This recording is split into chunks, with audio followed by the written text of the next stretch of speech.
Salute, Nick family. Welcome to the Queen's Court. I'm your host, Stephanie, aka Queen. And as always, we have a lot to talk about. The Knicks lost game seven in the Eastern Conference semifinals, one game away from the Eastern Conference finals. I'm really interested to see how the chat and the panel, for that matter, made sense of this series, the playoffs, our season overall. Who's disappointed? Who thought had we made a change here and there, it could have made the difference? Who's salty, and who's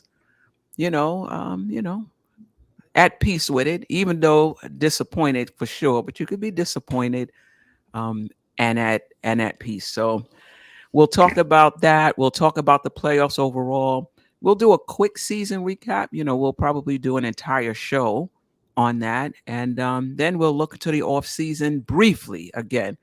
That's for another show. As you know, Queen's Court, I don't usually do Queen's Court in the summertime in the off season, but I'm definitely going to do a show or two to wrap up the entire season before I'm off until training camp. So let me bring in the brave souls who wanted to come on and talk about the Knicks after that disappointing game. We got DJ Shuttle, Jeff Clafter, Dope Soul Sports Talk, Lady and the Chef, two Knicks chicks. How we feeling today? Feeling as great as you could feel. All right. After All right a, after a game seven loss, Yeah. Jeff?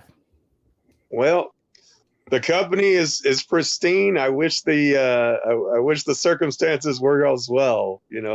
It's a bummer, but it context matters. It just there's only so many times there's only so many times you can get you can lose a limb before eventually you can't walk. Yeah. Good point. Lady in the Chef? Yeah, I'm gonna be honest. I'm a little disappointed. I know when you asked how the Knicks fan was doing earlier, I couldn't even bring my fingers to write anything. I said to BX Chris for answering for one of us. We all didn't want to speak at once, but for me, I think I had to come to the realization as I was coming home today, like that this team, would have went further had we didn't have all the injuries. And that shifted, how I feel. I had to really hit myself upside the head and snap myself out of it and say, if we weren't dealing with so many injuries, we would have gone further. So for me, I still stand with being a little disappointed just because I was expecting this team to at least get to the Eastern Conference Finals. Yeah. No doubt about it. Jeff, anything real quick before we get into the meat of it? Just the how was kind of tough for me. Like to see the Pacers just make every shot, like they could have drop kicked it in. And, for a team that like ours that was just predicated on defense and rebounding for so much of the season, when they're making every shot, there's no rebounds to get. And then kudos to the Knicks for the fight and the, just being who they are. I mean, there's everything to love about that team. To me, it's just kind of an empty feeling that this team didn't get what they deserved. I mean, they put in all the work. Life's not always fair, and this was just a life's not fair kind of an ending to what was a really special season. Yeah, I agree with you. It's like a gut punch, and even though I'm happy with the season, I'm proud of them. I'm impressed with them. You can have two feelings at the same time, and one of them is that I'm disappointed. And when I get like this, I can't read social media. I can't look at social media. I can't read the articles. I can't listen to the reaction videos from the media because I become too activated. Like, what are you talking about? So I have to stay away for a few days, maybe by Thursday, I could see what everybody, is saying about it. And I'll get to the chat. Appreciate you guys rocking with us. Does anyone want to say anything particular about Game 7? Because I don't want to gloss over that. If you felt like they didn't give great effort, if you felt like, maybe Thibodeau could have did something different, if you felt like they came out flat, or if you just felt like injuries caught up with us, if you want to comment on Game 7, whatever your thoughts were during and after. Mm-hmm. If I could just double down on what Jeff said, I mean, these guys shot like their shooting percentage was out of the universe, out of the stratosphere. Like they shot the way you dream. It was like playing 2K the way they were shooting. Like it wasn't even realistic. Guys that don't make shots were making shots. They made shots with guys with their hands in their face. They made shots with the clock running down. Like some days anything you shoot, it's like it's shooting into the ocean. And it was just like that for the entire team for the first half. I mean, they made a joke midway through the third quarter and said, "Oh, their shooting percentage is down to 70% now." Right. Like almost at the end of the third quarter. Right. I mean, you lose Mitch's defensive shot blocking. You lose OG's defense. I mean, come on. It's like I can't say anything bad about the team, man. Like to be where they were, considering all the losses that they've had with players throughout the season, especially since January, and even throughout the playoffs, I can only give kudos, to everybody involved on the next team. Yeah. Anybody else want to comment on Game 7? Just a couple things. There was a point at the start of the third quarter where we forced a missed 3-pointer and we forced 2 turnovers in a row, and we had cut the lead down to 6. And then Deuce McBride turned the ball over, and that was the first of 3 consecutive turnovers that turned into 7 points. And to me, that was the tipping point in the game. In other words, if you get a bucket or 2 during that sequence, instead of giving up that 7-0 run, that maybe the Pacers start to get a little tight. Like once they withstood that push and that run, I felt like they got in that comfort zone again, and we never really got to where they felt the pressure. Everything was just kind of easy breezy for them.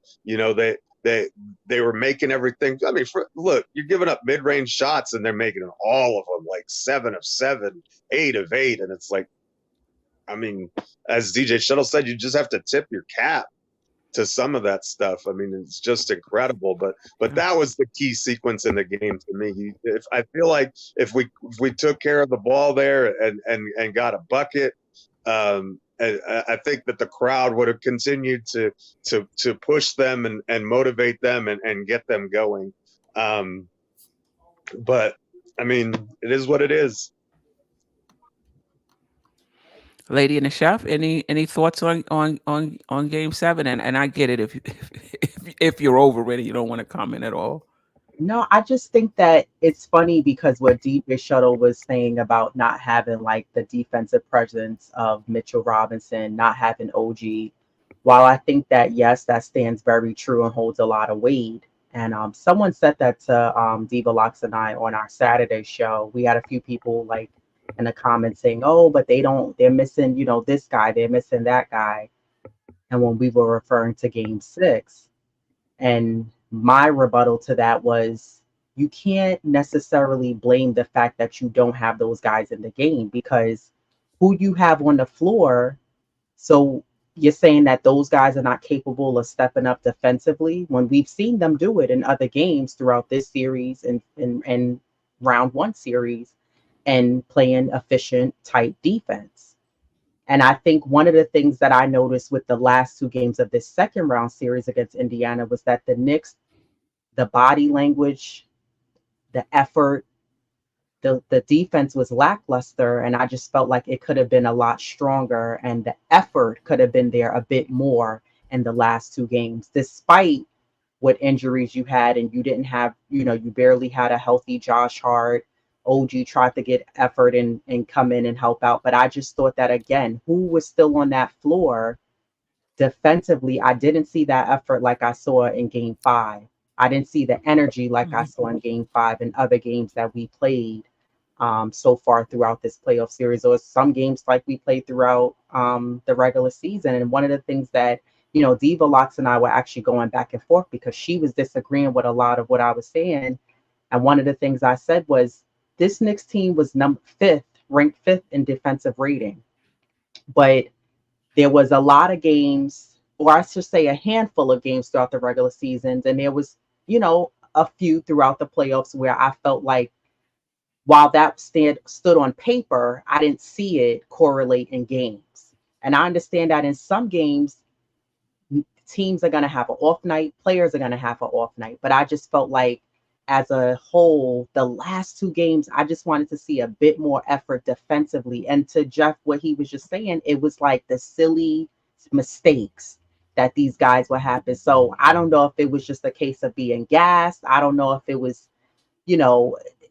again, everyone wasn't injured, you know what I mean? But I just thought that, even Jalen Brunson, I'm watching him on the bench and he just looked like, like they didn't see any light at the end of the tunnel. So I just want to see just a bit more effort in the last two games, in Game 5 and in Game 6. Game 6 and Game 7 with this Knicks team. And I just didn't really see that. I just felt like it just looking at their body language, I said, this looks like how it was in Game 6, So I don't know. I just felt like they could have put forth a bit more effort defensively. Yeah, I saw what you saw as well on the defensive end, particularly in Game 6. And I thought, they came out. I said they came out flat. Yeah. But after seeing it in Game 7 and having watched this team all year, the conclusion I've come to is they just didn't have it. This is not a team that's going to lay down. This is not a team that's going to come into Game 7 and not give what they have.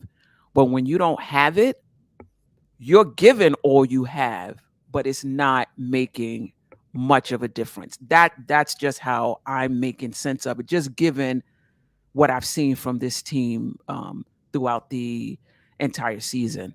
You know, OG gave it a go. Josh Hart wasn't. I'm surprised he was even able to suit up with an abdominal strain. Like anything you do, you're going to need your core, particularly rebounding, rebounding wise. And Brunson, even before the fractured hand, wasn't playing well, wasn't as sharp as I know he can be in Game 6 or 7. And that leads me to believe something was going on with him injury wise as well, because he was still getting to his spots, getting his shots. I thought, I'm not sure why, but in Game 7 and maybe even in Game 6, I just thought we did a poor job of, saving Brunson's energy, so to speak. I mean, there were times in the series where Josh Hart would bring the ball up, or Devo would bring the ball up, different things we would do, and then get the ball to Brunson once he crossed half court. Now, maybe we couldn't do that because Josh Hart was, injured. But I just felt like I felt like we were back in Miami circa 2, where it was just him bringing the ball down each and every time. All of that being said, I just feel like if the Knicks were going to win this series, they needed to win it in 5. You're a man down. Even those who are playing are not 100%. You can't go to Game 7. I don't want to complain, but I don't know what the hell the NBA was doing with two games in the series on short rest, Friday, Sunday. Like that definitely was a disadvantage, you know, to the Knicks. And another reason why you got to win it in 5 when you don't. You can argue that this was just a game of attrition, a series of attrition, and 7 games. There's no way this particular team is going to win. I shouldn't say no way, but the chances are low that this particular team is going to win a 7-game series. You got to handle that early, and they weren't able to do that. After game 2, I said, man, you got to win game 3. I said it. I absolutely said it. You have to win game 3 because if you don't, man, this is going to drag out. Now OG's out, Mitch is out. It's just not enough players. And the way that Indiana plays, it's like a boxer that is, that's going to wear you down. Like, yeah, you might be throwing some haymakers early, but the longer this fight goes, the longer Floyd Mayweather is going to win. The bigger the chances he's going to win if you don't knock him out in the first handful of rounds, because just his style of boxing and the style of Indiana plays and the different players they're throwing at Brunson, man. They got Neesmith on them. They got TJ on them. They got Shepard on them. They got Nemhard on them. They got fresh guys on Brunson all game. All game. So not to mention that on offense, everybody's running around, moving like crazy. And it's just too much for too many games. It's one thing you lose a couple of players, you got to win one game. All right, cool. You got to win one game. You know what I mean? You can do what they did in game 3. You give it a good try. You get it down to the wire. Bam, you lose the game. All right, cool. All right, you lose that. You lose 4. You get your adrenaline up. You win game 5. But it just becomes too much, man. And Philly, by comparison, right? They were not as swift. They were not as fast. They were not as aggressive. They didn't have different bodies that could really slow down Brunson.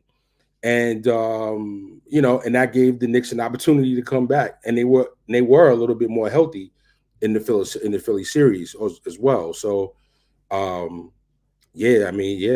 Brunson, maybe his injuries, who knows, but it was definitely that first quarter where he missed some shots, and I'm like, okay, he done missed like 3 or 4 or 5 chippies that he normally makes these in the paint pull-up jumpers or whatever.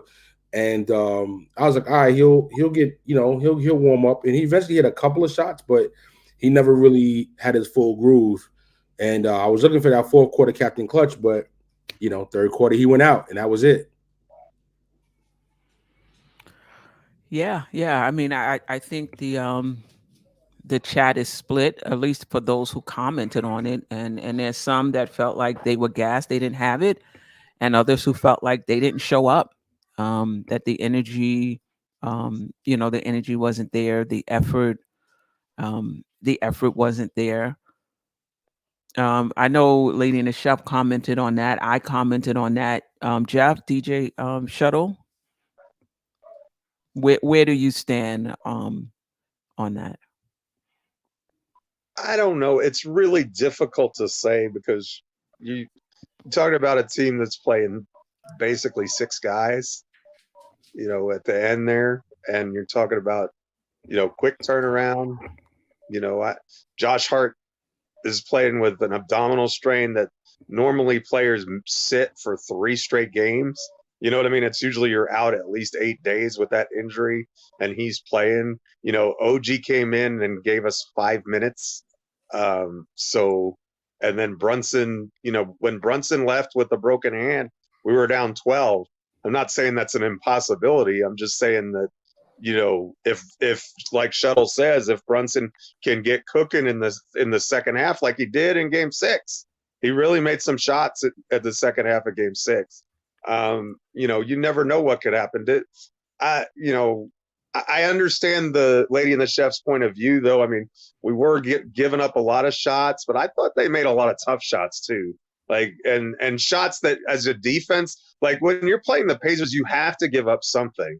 And a lot of what we gave up was like mid-range jump shots, and they killed it from that range. And from a modern, NBA perspective, those are the shots that you're supposed to give up. The idea is not let them get to the rim and don't give up a ton of 3-pointers. And, so from that standpoint, I'm not comfortable questioning the effort of this team, even though I can see where, with what the results were, I can see where people who are coming from. I don't attribute it to that, but that's just me. Yeah, I mean that's why we have these forums to discuss it. People have different opinions. Um, some were upset at Thibodeau. That it was his fault that the Knicks got injured and weren't healthy enough um, down the stretch. Yeah, just your thoughts on that. Randall gets hurt by another player. Bogdanovich gets hurt by another player.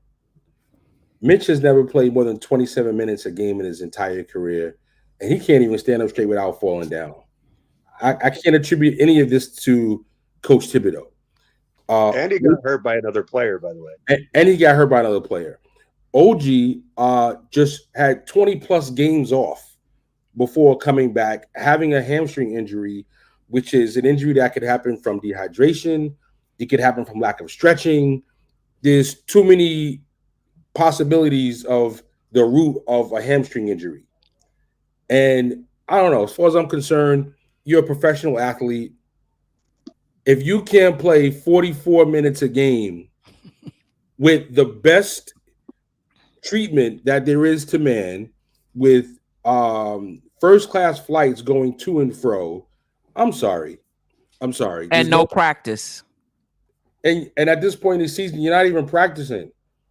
So I'm sorry. I don't subscribe to this. I don't know. When I played, I never wanted to come out. So like, I don't really understand this whole thing of like, the coaches wearing players down. They get, I don't care if it's one day off in between. You got a whole day off. You're not playing. You didn't play for a whole day. Like, listen, come on. Like, it's basketball we talking about here. We ain't talking about a 9-to-5 job, working all day without a break. It's basketball. You can't play for 45 minutes. You got commercial timeouts. You got timeouts. Come on, man. I played basketball too much all day from sun up to sundown with water, with quarter waters and 25-cent cookies in New York City. I don't understand where y'all from. Maybe y'all never played like that. So, like, I'm sorry, I can't give Tibbs 1% of the responsibility of playing the players too much. And now you want him to play Shake Milton? Yo, y'all are wilding out there. Sorry. Toppin's supposed to get in the game? Come on. All right, cool. Calling for Burks. Burks was the only person I could see reasonably calling for. And guess what? He got some run. And he did what he needed to do. Sims got a chance. What did he do? He looked like he needed to be sitting down. And that's what happened. So listen, you can't blame this on Tibbs. Players have to be conditioned and they got to be ready for this, regardless if it's Tibbs or whoever the coach is. You need to be ready. You need to be ready. And listen, at the end of the day, Indiana concerned me going into this series because of their style of play. It's like Phoenix Suns 2.0 from D'Antoni. And you either you have the defense to slow them down or you don't. And when you have your best defensive players not there, what do you expect? It's going to be tough. It's going to be tough. Yeah. They became more confident though as the series went on. Anybody else want to comment on that? Just the playing, and whether that's during the regular season or whether you feel like even in the playoffs, there was some complaining that even in the playoffs, players were getting too many minutes. I'm with Shuttle. What was the alternative? Like, who did you want to put in there? Did you really think that playing Shake Milton for 8 minutes is gonna, like, we may go down by 15 points in the minutes that if Shake Milton and Jacob Toppin are on the floor in the crunch time of a playoff game. His job is to play the best players and the players that give him the best chance to win. And frankly, I think he was very versatile this year, and he did get, Alec Burks was awful for a month. And then to Burks' credit, when his number was called and the games mattered, he came up huge. He was awesome, but I think a lot of this is overblown and it's media narrative and people who either just like from the media perspective, they're just not paying attention to what situation the Knicks are in. But let's be honest here. Think about this. Once Brunson went out with his hurt hand, the players that were out of that series, that lineup could beat the Boston Celtics. Think about that. You have Jalen Brunson, OG Anunoby, Mitchell Robinson, Bojan Bogdanovic, and Julius Randle. You give me that starting five, I think that team can go toe-to-toe with the Boston Celtics. And I'm dead serious about it. And that's what we're missing. Okay? And so, yeah, play hard and sometimes playing harder isn't enough. Like sometimes there's not enough there. Look, what DiVincenzo shot out of his mind in game 7. He had like 32 points or something like that. 39, I believe. Oh, excuse me, 39. So Josh Hart gave us everything. I don't think you could say that Josh Hart didn't play hard in game 7. I mean, he had 10, 8, and 5 or something like that with, every time he did anything, it had to hurt. So I'm not going to get on him. Did Deuce McBride have the best game? I didn't think so. I thought I was a little disappointed in what Isaiah Hartenstein brought to the table compared to like game 5, for instance. He was magnificent. And then in game 6 and game 7, he kind of vanished a little bit. I mean, especially on the offensive end. But, players are going to have bad games. So I'm not even going to, and we're, again, without those two guys, we're not in the position that we're in. Did Deuce miss 6 3-pointers or something like that in the last game? Could we have used those? Absolutely. But, it's easy to play Monday morning quarterback and, this went wrong and this went wrong. And but, sometimes things go wrong and sometimes you just tip your cap. Like they had the best shooting percentage in the history of the NBA playoffs, like 67.1% from the field. If they're going to shoot that well from the field, they're going to beat anybody.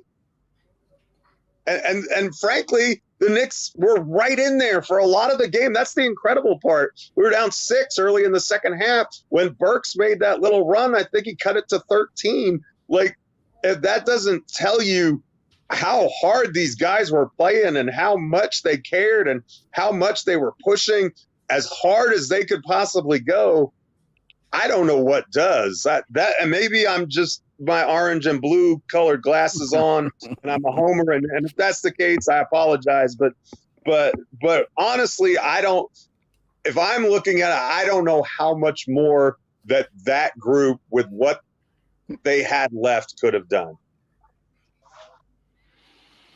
Yeah. Kevin Bergen, I'm going to get to the chat now. My knock on Tibbs will always be he lacks the ability to throw a scheme out there at times to force the other team to adjust. Kevin Bergen always rocking with us. Appreciate you, but I respectfully disagree. If you think Thibodeau didn't make adjustments in this series that Indiana then had to adjust to, then I'm not sure. I think you missed some things. And then I will also say you got to have the players to be able to execute any adjustment. There's things that you may want to do to put pressure on, another team. Maybe we should double Siakam, just say, for example. But if they're all knocking down their shots, like Highsmith didn't even miss it. Well, the whole team, they shot whatever they shot over 70%. It does make it difficult. I don't think there was some rotation schemes and some offensive, defensive schemes in this playoffs. And I think it's important that when a player changes, when a coach changes, that the narrative changed. Like we can't keep rolling out the same narrative when things are changing right before our eyes. And I'm not saying Thibodeau was perfect, but neither was Carlisle. None of these coaches are, none of these coaches are perfect. Parish Doug, I appreciate you. It ended best way possible. Once JB ended his hand, which I feel happened game 5, he wasn't himself. Game 6 or 7, look into his eyes. No way would I want to match Boston Smashers. We're a right PC away. I got to be honest. Even if we got blown, even if we lost 4 games to Boston, just being able to say we got to the Eastern Conference final, I think would have shut up a lot of the naysayers. Like us as Knicks fans, we can look at. I'm sorry, my dog is like being real pesky right now. Um, as Knicks fans, even not making it to the Eastern Conference Finals, we watch this team every day. We know what they put into it, so we're disappointed. But I'm not sure there's many Knicks fans out there that's not impressed with what the Knicks did. But I think making it to the Eastern Conference Finals would have just shut up a lot of the people in the media. Just shut them down, you know, because the casuals or the haters, they're not gonna be nuanced enough in their takes. You got to give them something like they made it to the Eastern Conference Finals with injuries. Like that's all they're gonna be able to see, like coming a game short, having a nuanced take about who was missing it. They're not going to do that. So, and then also just for Brunson and Tibbs and the rest of the team, just to be able to say they made it, even if we got lost in form. But it is what it is. What it is. I think us on the panel, we are nuanced, in our take. So we kind of understand what the Knicks did. Lady in the Chef, any comments on anything we've talked about so far? I'm laughing at A Train's comment for your dog. That was funny. um,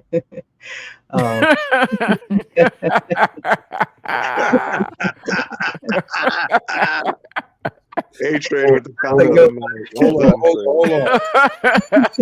night. Good one, A-Train. Good one, A-Train. um, you know, I agree with both DJ Shuttle or three of you guys, Jeff, Queen, yourself. Mhm. I think what the problem is, I don't put any blame on Tibbs as far as how much time he's playing guys. I think Tibbs comes from the old school, and a lot of players who played back in the day, guys were playing a lot of minutes. Your Jordans, your KDs, your McGrady's, the list goes on. This whole narrative now that players should be playing or miss sitting down certain games and not playing as many games throughout the regular season and they're not injured for rest reasons. I'm not understanding that. You're in a professional league, you're getting paid millions of dollars. Fans expect you to see you play, as well as the team expects to see you play. And I think Tibbs, what he does is he expects a lot and he's not a pushover and allows players to push and walk all over him. So Tibbs deciding to play guys for however many minutes he does, that's his prerogative and he can do as such. And honestly, team players who play under Tibbs don't have a problem with it. It's the media creating this narrative that Tibbs runs his players to the ground and people are comparing a Derrick Rose injury and saying, well, that's why Randle got hurt and this player got hurt. That has nothing to do with each other, with what happened with previous players. I just think that that's his style. And there's a lot of coaches who don't do that. But I also think that this Knicks team doesn't have the depth for Tibbs to be able to utilize more guys to play them throughout the season to balance out the minutes. So when you really look at this Knicks team, even with the healthier Knicks team, and we would have gone further, yes. And I remember because Steph had brought up some good points to me before. I brought this point up a few podcast episodes ago on your show. And I remember you were trying to break it down for me. And I was complaining how this team doesn't have playmakers on here. We have a lot more role players on this team. Yes, we do. So Tibbs is working with what he has. Now, granted, prior to our big change that we made before we got rid of RJ and quickly and we got OG, Tibbs was telling the front office, like, look, I'm working with what I have. Leon made a couple of changes, got him, we got some pieces that work for this team. Guys are not complaining. This whole poll that they took of, most players in the NBA don't want to play under Tibbs because he plays guys to the minutes. These are just guys are becoming soft and they don't want to play the amount of minutes that they need to play, which is required to play in any basketball game, whether you're playing college, NBA. This is the NBA. This is a professional league. You have to be prepared to go in there and give it all and not just say, well, I'm only going to play a couple of games, or coach, I need to sit down. Unless you're dealing with a major illness or you have an injury, I'm not understanding why wouldn't a coach put you in a game, And again, Tibbs played our players, a lot of these Knicks players, a lot of minutes because he was working with what he had. Now, if he was able to go to the bench and say, okay, I got about 9, 10 solid guys, okay, then he can, balance out the minutes with guys. But I just think that this complaint about Tibbs and blaming Tibbs, to me, he's the coach. At the end of the day, the players have to go in and do their job. He's just there to direct you on what needs to be done and motivate you on what needs to be done. But at the end of the day, whether players are playing a ton of minutes or very little minutes, like you guys said, you need to be ready. And when you go out there, you have to perform. So blaming Tibbs is not the answer. It's not. As the current term of the day is, I would call that a lazy take. Yeah. It's Yeah. a lazy take because players aren't getting injured because of it. I mean, if you really poll players, ask players how many times you are being pulled out of a game and you want to stay in the game. Right. I saw another thing where I forget who it was, maybe Gilbert Arenas was mentioning how you think that players don't want to play, but it's actually the teams that are doing these analytics and saying, okay, well, you've played X number of minutes, or they're tracking how many miles you ran on the court. So predictions are you're allegedly going to be due for an injury if we keep you up at this pace. So we got to sit you out for a game.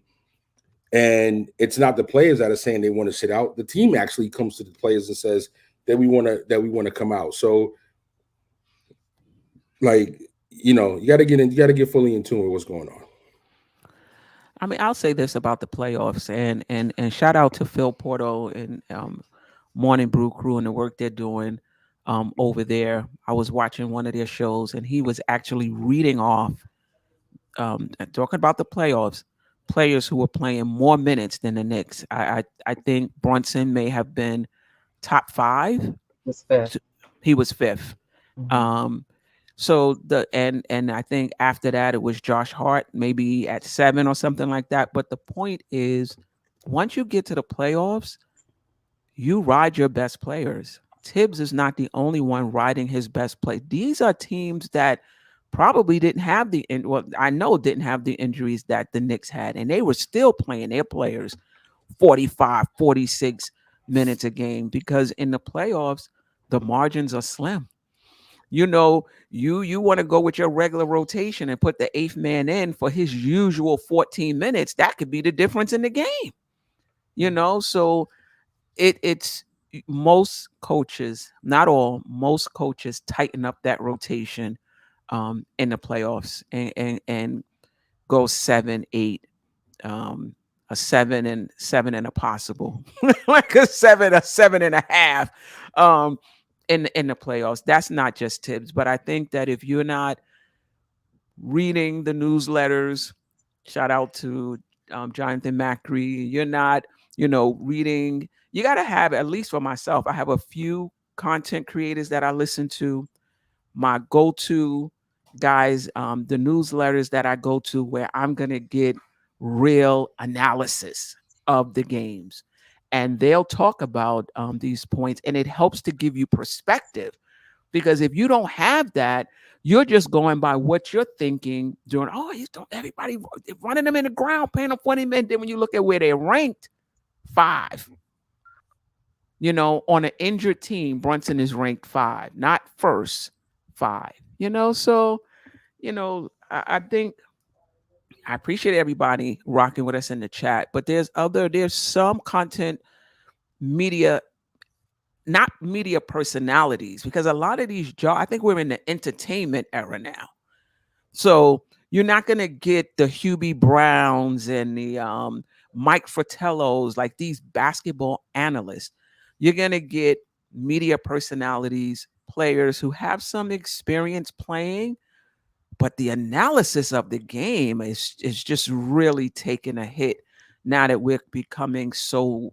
I guess it was always ratings. It was always about ratings, but now with social media, it's just really hard to find really good basketball analysts on these shows. But anything else before we start talking about the playoffs in general? Anything else about Game 7? Anything else about the series against Indiana? Yeah, I know Jeff said it, but it's worth reiterating and to give some good context here. The Indiana Pacers shot 67.1% from 2 and 3 combined for the entire game. That's a new NBA record. The record was 67% by the Boston Celtics in 1990. So that means in 34 years, no one has shot at this pace and this level in a playoff game. I haven't even looked at regular season. We're just talking about playoffs right now. And closest to that, Lakers in 86, 66% with the Showtime Lakers, and the Bucks in 78, 66%. So again, like, let's put some full context to the shooting that they provided. This was a team that, if you saw them all season, especially before Tyrese Halliburton got hurt, they were smoking at the beginning of the season. Siakam is a nice addition. Dr. Jack Ramsey. He was a very good analyst. Absolutely. Yeah. Absolutely. Early 80s. Early 80s, especially when he got in there. But I mean, you know, again, like this, some days a person just has it. I mean, it happens in all walks of life. You know what I mean? You know, you combine world record shooting percentage combined with Knicks injuries, it's a combination for a disaster if you're a Knicks fan or you're a Knicks team. Worst day to see a team shoot 67%. Right. I hear you, Keith Turner, but was it the scheme or was it the execution? And this is what I'm talking about being nuanced in our takes, you know? I expect more from you, Mr. Turner. Yeah, I mean, you got to have the players that can execute, as well. Yeah, no doubt. Yeah, and ever so often, Hubie in his 90s or just turned 90, he's still, I love hearing him. Mike Breen is good. There's still good, analysts out there. Don't get me wrong, but a lot of it is about entertainment, particularly with these halftime shows. All right, let's move on now and let's just talk about the playoffs in general. Um, some think that, hey, the Knicks, there was no improvement from last year to this year. They lost in the second round last year. They lost in the second round this year. I've been seeing some of that from the little bit of social media that I've been, reading. There was some of that the Knicks, they didn't take the next step. Your thoughts on that, just in terms of, yeah, we did lose in the second round last year and in the second round this year. But do you feel like that the Knicks didn't grow? Do you feel like it's the same old, same old? Your thoughts on it. Lady in the Shelf, we'll start with you, Jeff, then DJ Shuttle. No, I think for me, this team did grow. I think with me, there's a little bit of like controversy because I think that while this Knicks team did make it to second in the Eastern Conference, I do think that there's a little pushback because I question if this team would have still made second with the Eastern Conference not being as strong this season compared to like the West. The East wasn't really, I mean, it just wasn't. It wasn't that great. But at the same time, I'm proud of the growth that this Knicks team made, considering, guys were dropping like flies. We suffered a lot of injuries. We lost pivotal scoring from Julius Randle, who was, needed. And I said it in round one. I was like, wow, could you imagine if we had Julius Randle and that other scoring option? Because as much as I like what Dante DiVincenzo does, he's streaky. But if knowing that we had Randle there to provide that extra scoring, and Brunson knowing like, yo, I got another guy I could kick it out to and he's going to be a walking bucket, he can get us the points. It just showed you that, for those that don't like Randle and, some of us who get frustrated with him, his value to this team and what he does on the offensive end. But I think that overall, this Knicks team has grown. And when I look at how this playoffs played out compared to last year, combining round one and two, granted, last year's round one was a cakewalk just because Cleveland has no answer for the Knicks. But I like the progression that I saw from last year to this year. I like what this team has done and the growth that I saw from this team. And just the way that they played overall. Like last year, we couldn't buy a basket. Guys weren't shooting. Whereas this year, we saw more guys actually getting involved offensively, shooting the ball and able to knock down shots and give us points. You had Alex Burks come in and contribute. Bogdanovich, before he got hurt, he was able to come in. So, Devo, when he was able to get points and get going, he was able to get hot and get going. Josh Hart giving us the energy that he did. So I thought this year, like looking at it overall as a whole, I like what I saw more so than growth wise compared to last year.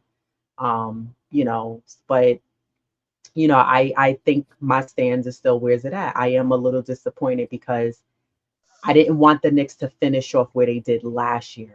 I wanted them to at least, like you said, Queen, if they would have made the Eastern Conference Finals, even if they didn't win a game against Boston, which I think if we were healthy, we would have been able to challenge them.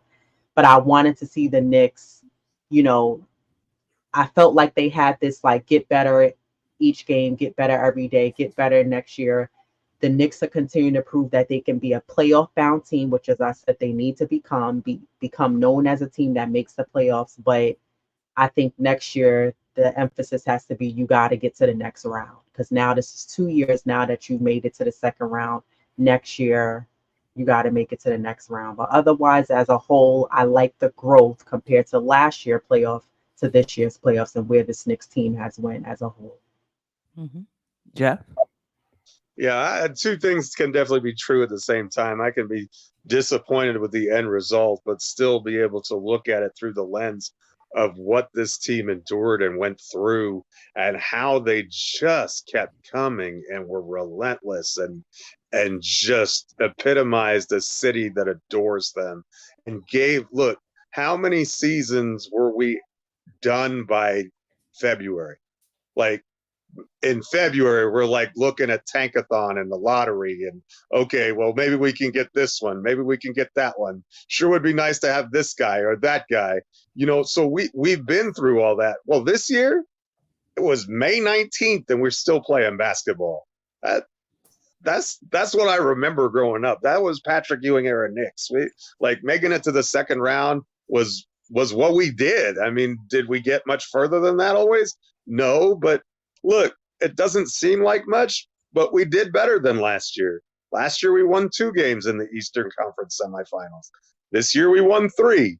And I would argue that we did it a lot more shorthanded, and what they were able to do and how they were able to survive a regular season where look, Julius Randle didn't play the month of February, the month of March, the month of April, or the month of May. That is a 2-time All-NBA, 3-time All-Star now. And to piggyback up on what Lady and the Chef said, it's not just what he does about scoring. Since he went out, how many catch and shoot 3-pointers did Jalen Brunson get to shoot? not many. He was shooting about 6 a game when he had Randle, because Randle draws all that attention. Randle kicks it out to him, and he's deadly on those shots. We didn't get to see that. That's a massive weapon, and it makes Jalen Brunson's life easier. Like in this playoffs, he had like a 41% usage, and everything was just so laborious. And it's not that he's not capable. That's not he can score in those situations, but every possession was just like 100 dribbles and a spin and a spin back and this move and that move. I mean, it's like he had to go through, his entire repertoire just to get a decent shot off. And when you have Julius Randle there, he doesn't have to do that as much, and in fact, you get to kind of rest him on offense in the first half and then just let him be fourth quarter Jalen and just kill people because he's fresher and he has more to attack with. And he's probably gotten some wide open threes that gets him more lathered up and more soaked up, and ready to go. I think if you look at his 3-point shooting numbers prior to Randle getting hurt and after, I think you'll see a pretty marked decline in those numbers. And it's just because of the type and quality of looks that he was getting. It's not like he forgot how to shoot 3-pointers, And so, all those little things make big differences. And I think we saw a lot out of Josh Hart. I thought we saw, imagine if we get, like, I kind of feel like both Dante and Josh are bench players. Mhm. I don't mean that disrespectfully. I just the kind of players that they are. I think that they're ideally, guys who can come off the bench and do those things that they do. And when they're that, then you really, you really put pressure on a team. We had guys like Deuce McBride and even Alec Burks who wouldn't have even been in the playoff rotation if this lineup was healthy. Like, wouldn't have played a minute if the lineup was healthy. And in some cases, they're playing 30, 35 minutes a game because we just don't have the horses out there. And just to remind everybody, when OG Anunoby played actual minutes, this was the best basketball team in the NBA. I think they were like 25-4 or something ridiculous when OG Anunoby was on the floor, especially when he and Brunson both played. This was far and away the best team in the NBA. And that, I mean, that's just what it is. I mean, that you can look at the advanced metrics, you can look at it any which way you want to, but I think this team has all of the pieces that they need to make a title run. They just have to have the health, and they can do it with the group that they have now. Can they improve? Absolutely. But I say with the group they have now, if they were healthy, they would definitely be a threat to the Boston Celtics in the Eastern Conference. No doubt about it. And listen, before I get to DJ Shuttle, context matters. Like, I don't think you could just say, second round last year, second round this year. Context matters. The only reason we wouldn't, even if you don't want to mention Randle, just how many players we lost during the course of this playoff series. So the expectation that you're going to lose significant players in your rotation, and if you don't get to the Eastern Conference Finals, there's a difference between being disappointed and feeling like the team was a disappointment because they didn't get to the Eastern Conference Final. You understand what I'm talking? One is just an emotion that you feel because you want your team to do well and they didn't, and it hurts. And nobody, and I'm sensitive right now. Don't call me, don't text me, don't say nothing about the Knicks right now. I need about a week. You know what I mean? But there's a difference between feeling disappointment and saying that I'm disappointed in the team who did whatever they could to make up for Bogey going down, for Mitchell Robinson going down, for OG going down in game 3 when he was having the best game I think of his career. I mean, I haven't watched him play in every game in Toronto, though, but I would assume that was his best game. We had to make up for that, and we still won game 5. Now here come Hart with the abdominal strain, and and this team just kept coming and kept coming and kept coming. I'm not gonna. You're gonna be hard pressed to convince me to be disappointed we didn't make the Eastern Conference Finals when I take into account the context of this team. Forget Randall. Don't forget him. But I mean, if we ended this playoffs with the same team we entered the playoffs with, this team, you can argue, might even be a finals team, But clearly we would have got one more game with Bogey and Mitch and OG. I mean, so come on. So I am super proud of this team. I'm super proud of the effort. It's just impressive, you know. So yeah, obviously I'm disappointed we didn't make it to the Eastern Conference round, but I'm impressed with this team for sure. DJ Shuttle. Yeah, I mean, I was gonna mention, and I'll still elaborate on what Jeff noted about this team with OG, with Randall, and with Brunson and Mitch before the rush of injuries. 14-2 in the month of January. I was pumped. I was excited about what the playoffs could potentially bring. Bringing in Bogdanovich and bringing in Burks, I thought these were solid back end of the rotation players that could step up if and when needed. And when Randall was out, Bogdanovich was able to do that. Burks, not so much so. But eventually, when we needed him in Indiana, he delivered. And that's exactly why you got him. Yeah, man. Listen, I don't know if anybody out there, if you got kids, your kid, comes home with a report card, man. You got some B's and C's, some C's and D's, but they were trying. You know what I mean? So if your kid doesn't get an A and they're not on the dean's list, you're not proud of your kid. Like, it's about the context of what this all falls in. You know what I mean? And when you consider how many players were injured, I mean, I told a Boston Celtics fan today, I dare you to tell me you're gonna beat Indiana if Porzingis doesn't play, if Jaylen Brown doesn't play, if Pritchard doesn't play, and maybe Horford doesn't play. All those players go down, and you tell me you're going to beat Indiana. I don't think so. My money's going to be on the Pacers. So, I just read it analytically and in context, and due to that, I think this team has me excited about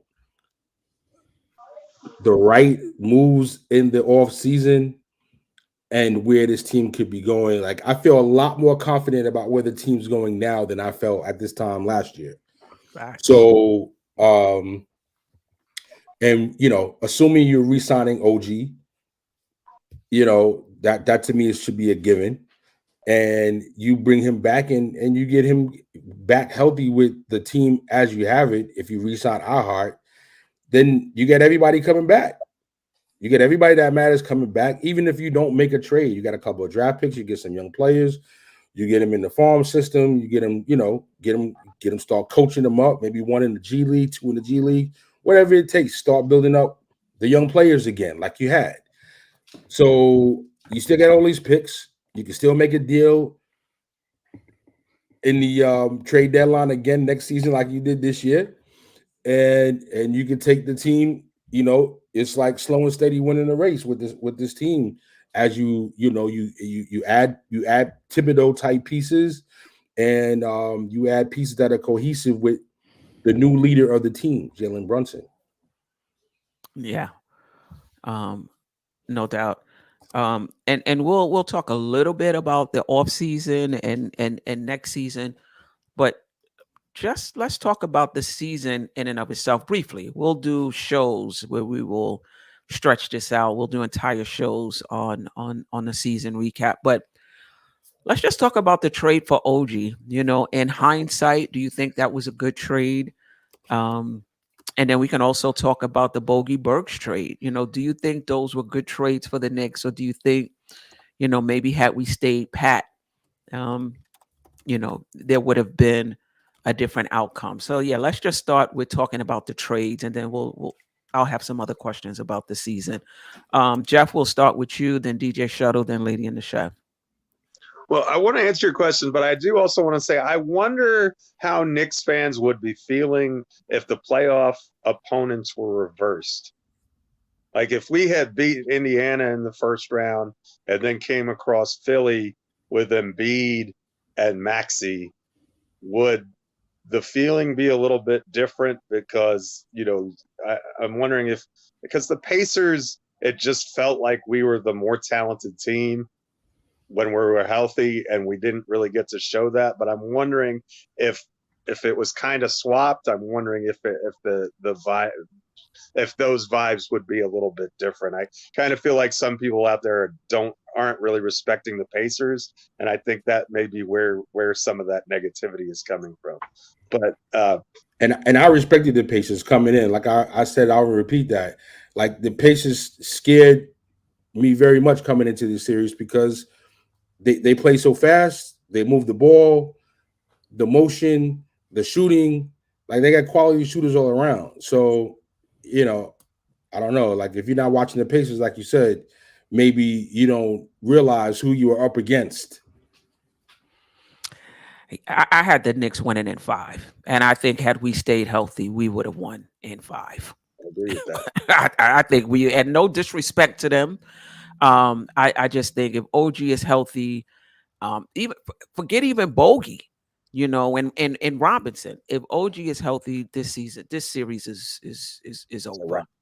It's a wrap in 5 games. Maybe 6. But yeah, and no disrespect to them. No disrespect to them. I just think because of the injuries, the longer this series went, the more it favored Indiana. But yeah, let's just talk about the season itself. 50 wins, second place in the Eastern Conference. We had an opportunity to at least have Game 7 in the Garden, because of we were wound up being the second seed. But yeah, just thoughts on the season itself, and just revisiting the trades, and Well, would you change anything?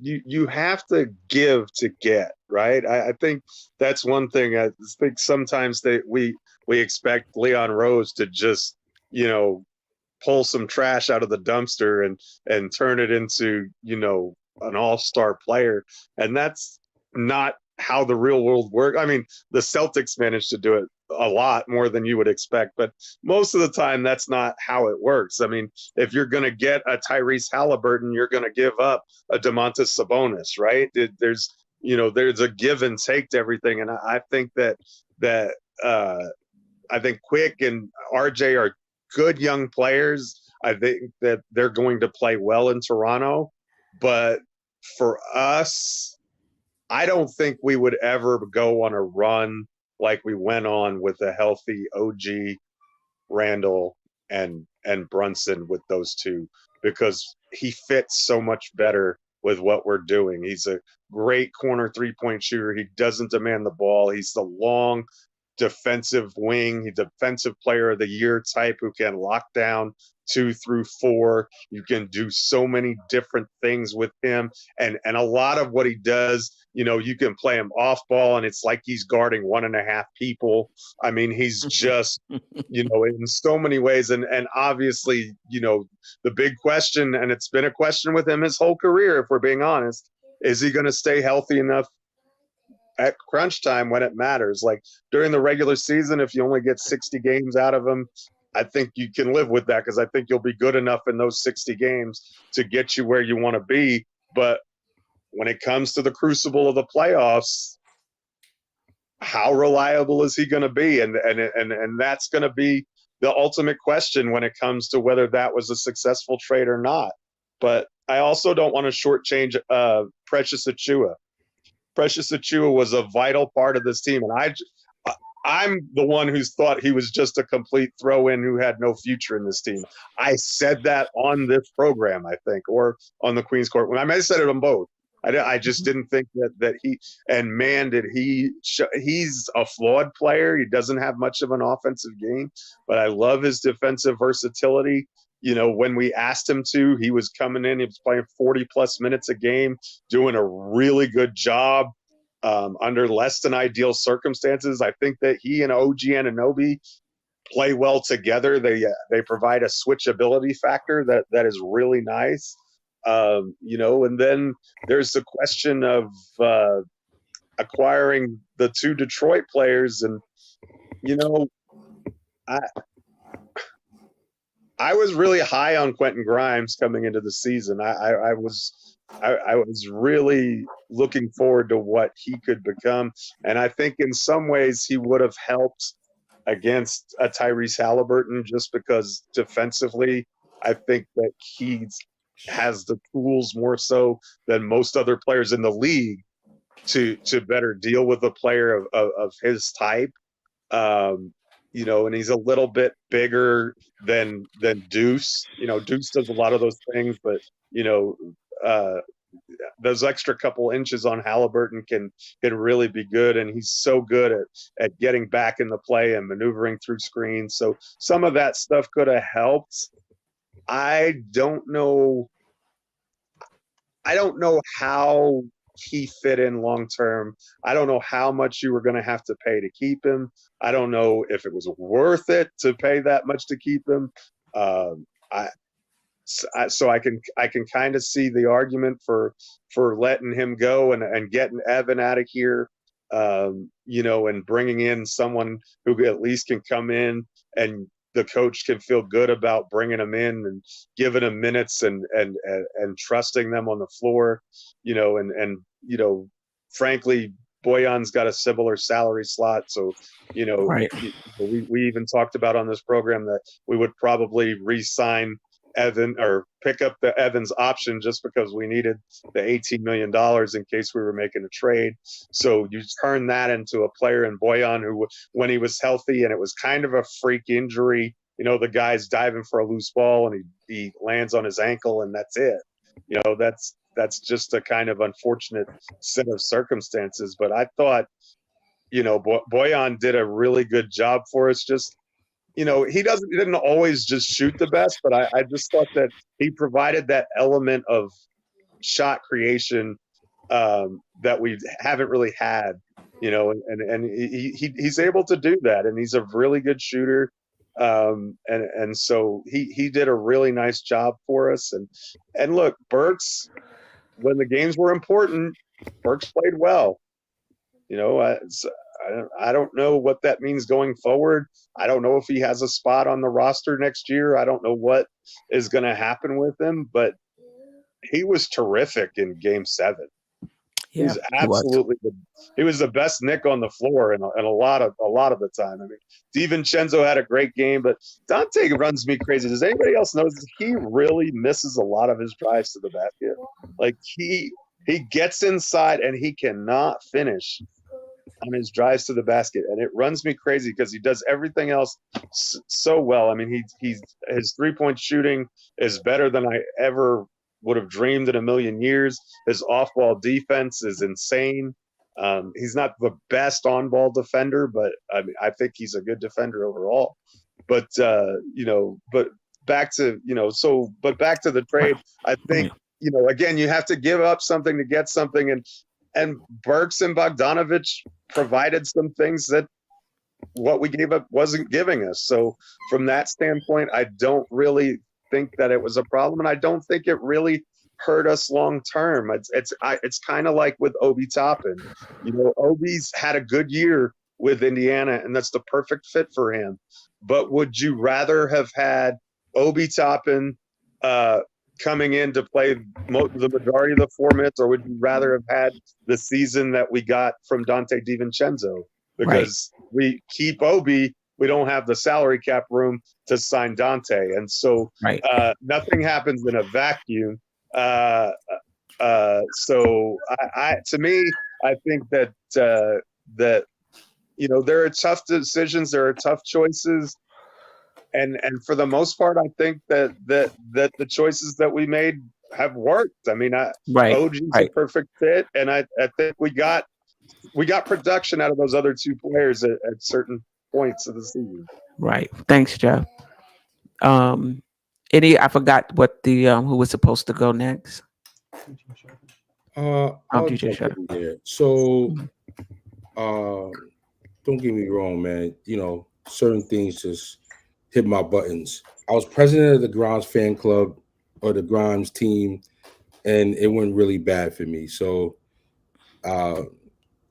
he had to go. Between the way him and Evan were performing, you had to, the deal that we got was good. Bogdanovich is a definitely more valuable player at the same salary. And if you need to include him in the deal now this offseason, as long as his injury is not crazy, you can do that. Or you can bring him back.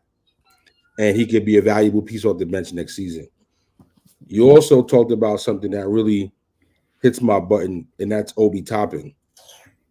I know it's an off-season trade, but you said he had a really good season, or a good season for the Pacers. I mean, he played 21 minutes a game, 10 points, 4 boards.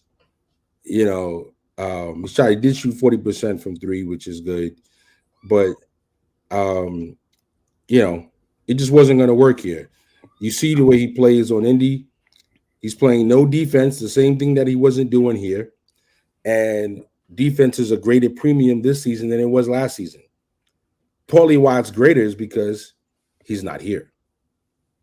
So, I'm gonna take the greater defense and just the mentality of we play tough, we play hard, that the team is at now and going forward. Like now, it's like you talk about a culture of the Knicks. Now I feel like there's an identity and there's a clear culture. Yeah, these guys play hard. These guys play tough. You're going to have to beat these guys. Yo, they're going to lose 4 starters. They're going to lose 3 starters. They're going to lose, 4 of their non-rotation players. But you're going to have to shoot 67% to beat these guys in the game 7 in the second round. That's who these guys are now. And to get to be this team, you had to give up something, and quickly, who's the only player that was really worth anything to keep, in my opinion, of all the players that were dealt between Obi, Evan, and RJ. He's the only player that, you could even have a conversation about you would really want to and need to keep this guy. Bogdanovich brought some of the playmaking. We talked about that, earlier in the offseason, maybe top of the playoffs. Bogdanovich could create his own shot. That's something we mentioned earlier on today's show, too. He was one of the guys that could create his own shot. A lot of players on this team cannot create their own shots. That definitely needs to be addressed in the offseason. But yeah, I'm good with the deals. No first-round picks were given up. You got all of that in play to now bust a move, maybe move up in the draft, maybe get a more valuable piece, whether it's in the starting lineup or improving the bench. We definitely need to improve at backup point guard, and we got to figure out what we're going to do at center and backup power forward, because Precious is a free agent.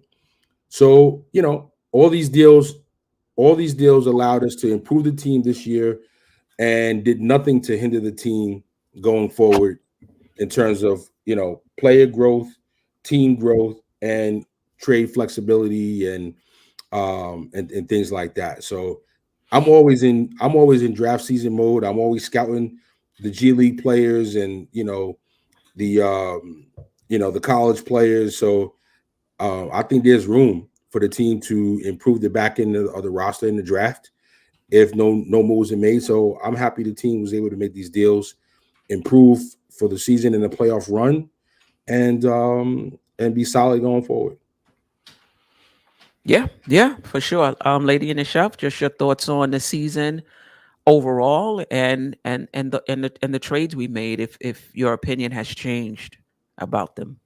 Yeah, no, I thought this next season was a really good season, to be honest. I think what this Knicks team was shown what they were capable of doing, even after the injuries. I think even before the injuries, when we had a hot January, we didn't have a great February, but the fact that this Knicks team kept showing resiliency and kept coming back and crawling back, the grittiness, that to me, there was a lot of games. And the fact that this Knicks team didn't allow themselves throughout the regular season to get blown out by teams, that spoke volumes as well. But I like what this Knicks team has done throughout the regular season. Now, as far as the trades, I think OG fit like a glove on this team. And one of the things that I think OG does well, two things is that he's great seeing his man seeing the ball. He has active hands. He's able to get a lot of steals, which I thought was very infectious because you saw Dante DiVincenzo mimicking that and doing that well on the defensive end. But I think one thing that OG does that you only really see Brunson and Randall do is that OG's not afraid to take the ball to the basket. He's not going to just settle for a jumper. He's not going to settle for a 3-point shot. OG's taking that ball to the hoop, whether he's going for the dunk or he's going to lay the ball in. And that's what I want to see more Knicks players doing. We need guys who's not afraid to take the ball to the hole. I think OG, he's a great fit. Like just Jeff said, if he can give you 60 games, great. But as long as he can be available during a pivotal times during the playoffs, great. Um, I was a little iffy with Alex Burks. I think Burks hit a reality check when he got here. I think he said, whoa, this is not the same Knicks team when I was here before. I think it made him say, well, I like what I'm seeing here because he saw this new growth, new heightened Knicks team and organization. I like Bogey. I think Bogey's shot is just straight pure. I mean, if you really look at the shots that he was shooting, they were tough shots, tough baskets, and he's able to get that ball off the tip of his fingers really quickly and get the shot off. And to be honest, some people may argue with me, but I think Bogdanovic's 3-point shot is more accurate as far as being able to land them and get them through the hoop than a streaky Dante DiVincenzo, who I agree is more of a bench player. And I would say you could bring Bogdanovich off the bench as well if you had someone in the starting lineup to replace him. But I thought that the trades that this Knicks team made, Leon Rose and the front office made, were well done trades. I think that, like DJ Shuttle was just saying at the end of his points, this Knicks team needs to focus on getting a backup point guard for Brunson. I think that we need some kind of stronger 5 center position who can give us some type of scoring. While I appreciate what both Mitch and Hartenstein do, I think that we need an option to be able to pass that ball down low. And I know this league doesn't really consist of much post player presence, players that you have in the NBA, but I think that a lot of the bigs, there's that option that they can score, whether it's the mid range. And to be honest, I'm not going to knock Hartenstein in that floater he was shooting, but a lot of times I didn't feel like he was throwing it up with confidence. I feel like he was throwing it up because he had no other choice. And it was something that, yes, he was working on. But I think that when we talk trade talks, I like what we did so far in the beginning, but I think that this Knicks team needs to look into making some tweaks in the offseason, to be honest. I think that it's going to be needed as far as a 5 center position. And I think that we need another power forward, someone else who can be a backup to Randall. I don't think Precious is the answer for that position. I like Precious on a defensive end, but I think offensively, there needs to be that pressure taken off of Brunson, pressure taken off of Randall. You need another guy who can get you to scoring. And I'm not knocking OG, he can do it. But what I'm saying is that I don't think the way this Knicks team is set up is that there's not any solid backups besides the role players that we already have. So I'm looking for this Knicks team to bring in some backups besides that. But so far, what they did, I like what they did as far as the trades. Lady and the Chef, the backups, the backups was starting. That's part of the This is that's what you part of would the like to problem. see to me, right? Yeah, the backups are starting. Well, Go ahead. Steph, Sure, sure. I can't help myself. I gotta go.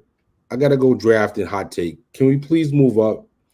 Can we please move up to get this pick from the Houston Rockets and draft the center from UConn? Do you think Can we're we gonna play? Do you think we're gonna? This is the thing. Even if he no, doesn't play, he's on the end of the bench. You still got to play him first round money to sit on the end of the bench. So he has to be worth the cap. He has to be worth the cap space. I, my proposal is to trade them Mitch and let Mitch be the backup center. They got Sengun on a real affordable contract, and he's almost at all-star level the way he played this year. Send them Mitch and I don't know, they can have the 2 picks, first round picks this year if they need them. And let's get this guy. And bring back iHeart, get him on a 2-year contract, and let's bring this guy in from UConn. He scores, he blocks shots, he's smart, he's savvy on offense, he's 7'3". Like, I want to do something. I want to do How something different. how long do you think it's going to take for him to be able to contribute I on a say playoff, I a I, championship contending team? I say I say bring back iHeart on a 2-year deal, pay him maybe on the higher end so that the deal doesn't have to be as long. Hmm. Put him on a 2-year deal. I think 2 years will let you know enough of whether or not he's ready But can to. he give you some minutes in the 2 years? Is the question. I think on this team where he doesn't. I think on this team with OG, with Randall, with Brunson, with Dante, and nothing's really focused around him, and he's the 5th option on the team. If he needed to start, I think he'd be able to be a decent piece on the team for sure. Wow, wow, wow. But you're Um, saying to keep Mitch too? No. Oh, Trade Mitch to Houston. right. And this is what I will say, and this actually segue into my thoughts on the season. The Knicks made a choice this season that they were going for the gusto. They made a choice that they were no longer straddling the line between development and becoming playoffs and championship contenders. They put both feet across the line. We're trying to become championship contenders. We're going to build around Brunson. We're going to bring in pieces so that we can go for it. And that is what the trade of RJ Barrett was, the trade of Quickly, the trade of even Grimes was. I think Grimes, it was more about he's not, we need somebody that's ready right now, and it's going to take him some time. You know, I wish in a perfect world, Grimes was, our 10th man, that he was somebody we was bringing along, because even if he struggled in the role we had him in, that doesn't necessarily mean that years down the line, he like another year or two, he wouldn't grow into the player we thought he could be. Right. It's just unfortunate that you gotta, as Jeff said, you gotta give, you have to give to get. Quick became a money issue, and the Knicks just weren't going to be able to meet his salary demands. And RJ Barrett wasn't a good fit with Randall. And if you had to choose between the two, you're going to choose Julius Randle every time. So I like the trades. I think what it did, it just solidified our direction. And there's no way we get out of the first round with without those traits, in my opinion. In my opinion, you needed a vet. We won that series by 1 point, if I'm not mistaken, over Philadelphia. You needed veteran guys. You needed guys who are used to performing on that level. And so I hear you, DJ Shuttle. I just don't think the Knicks are going to use any cap space on a first round draft pick. I think they're gonna use that. I think they're gonna a lot of these championship contending teams are looking for veteran, seasoned players, and they'll bring in people on the back end, but usually late first rounders, second rounders, because those first rounders you got to pay money to. And I'm not sure how much money they want to have wrapped up in a player that may not play, maybe only give you in a player that's going to be good down the line. I'm just not sure that's where they are. Um, but as far as the season was concerned, I'm super happy. I'm super happy with the direction. I'm super happy with OG. I'm super happy with Devo. I think the Knicks have to go out and get a backup point guard. I like what McBride did for us. And I'm not down on McBride. He's just, before this playoff series, I don't think he's played more than 5 minutes in a playoff game. Young players are going to be up and down in the playoffs. They have a good series. They might not have a good series the next series. They might have good games, not have good games. I mean, that's just the trajectory. That's just how it is with young players. So he'll get better. But listen, in terms of roster construction, the Knicks needed to have a backup point guard for Jalen Brunson. You can't be going for it and have somebody growing into the position at the same time. Like what are you doing?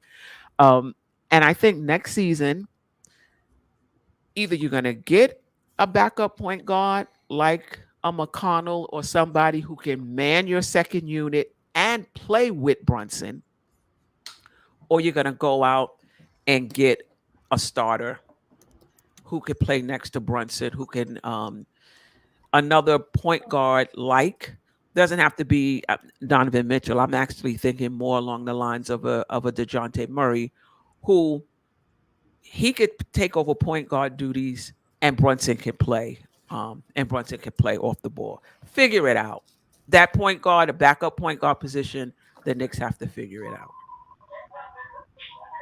Tyus Jones is on my list too.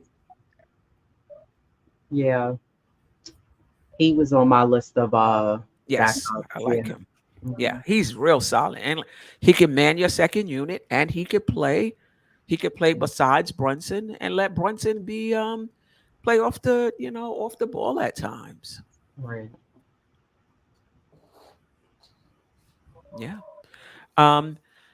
We kind of went into it already. I was going to ask about just some off the season thoughts really quickly before we get out of here. For me, it was a backup point guard to play behind and next to. I know somebody else mentioned a scoring center. Good luck with that in today's NBA. I'm not quite sure who's out there. But Jeff, DJ Shuttle, and Lady and Chef, if you have something else you want to add to it in terms of what you're looking for this offseason, if anything. Some just want to run it back. I don't really have a problem with running it back if everybody is healthy. I still think that backup point guard position has to be addressed. But any other thoughts on the offseason next season? Listen, I think the last 2 seasons have been looking for the team to, as they say, swing for the fences. And the team hasn't really done that. They've been very methodical. So I'm going to trust the team to continue to do what they've been doing, because the last 2 seasons, moves that you didn't think were going to be big, like bringing in Hart, boom, the team goes on a crazy winning streak. You hate the idea of giving up quickly, but you knew it was a numbers game. Once Dante came here, basically Quickly's the backup point guard. There's no way you're going to pay him $30+ million and pay him more than you're paying paying Jalen Brunson. Like it just numbers that didn't add up. So you knew he had to go. You were able to get in an All NBA caliber defensive player, and a better fit for the team by bringing in OG, and you give up no first round picks. So you got this plethora of first round picks. I'm going to trust the brass to do what they do.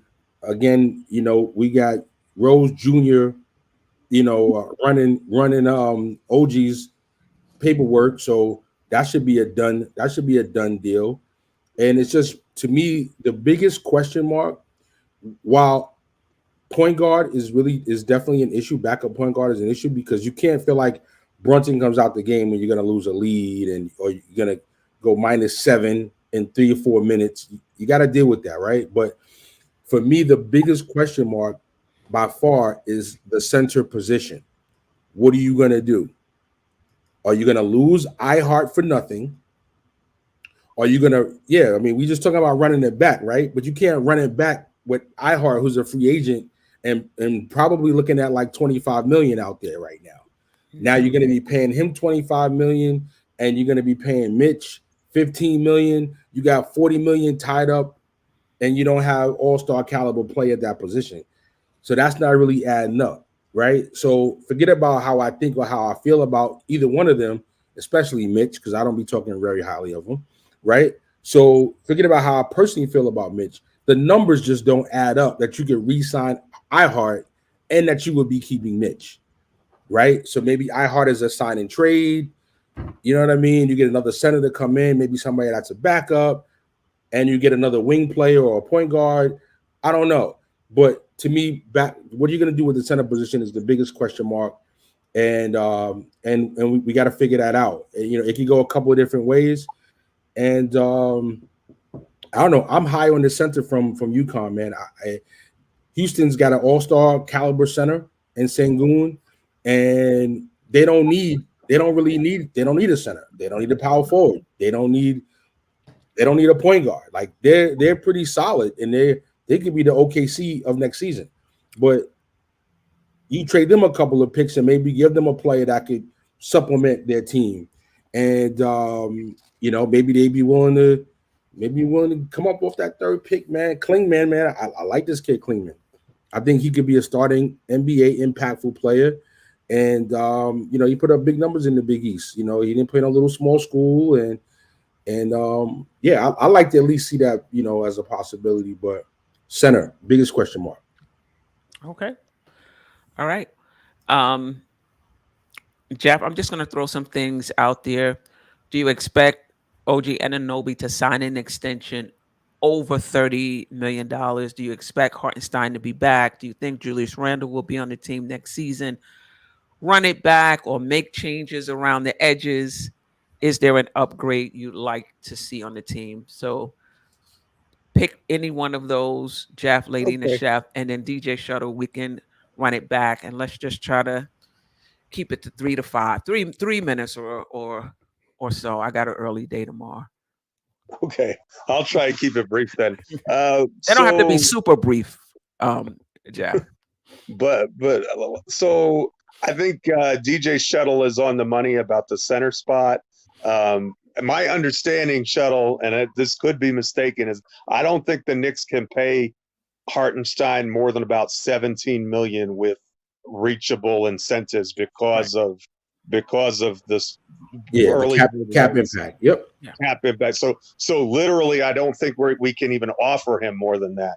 I don't know how many teams out there are going to want to pay $20 million for a non-all-star center. I'm not saying it's not possible, but there's not a lot of teams with salary cap space.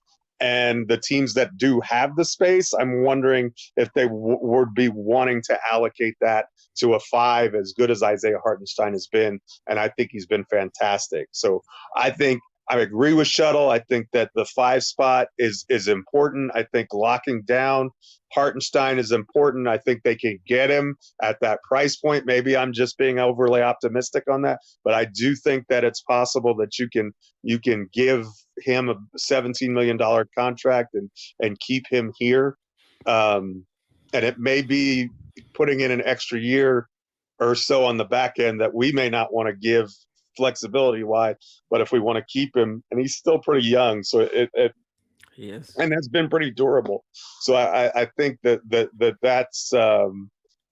is a wise course of action. I kind of agree with Shuttle. If Mitch Robinson was healthy, I would say he would definitely be the first guy that was headed out of town in a trade. I think his health status kind of makes that a little bit of a question mark, because I don't know if anybody wants to trade for him given his injury history. He's not making a ton of money. I think he's like 12 or 13 million dollars next year, because his contract is a descending one. So from that standpoint, between the two of them, to have 30 million dollars tied up in probably elite 48-minute rim protection, which is kind of what we need, I don't think is the end of the world. I expect this team to be above the first apron, but below the second apron as far as their salaries are concerned. I think you are going to see OG Anunoby with a contract over $30 million a year. I think that's definitely a thing that's going to happen. But I think now is the time that you can kind of get away with that, because Brunson's making about 27, and so is Randle.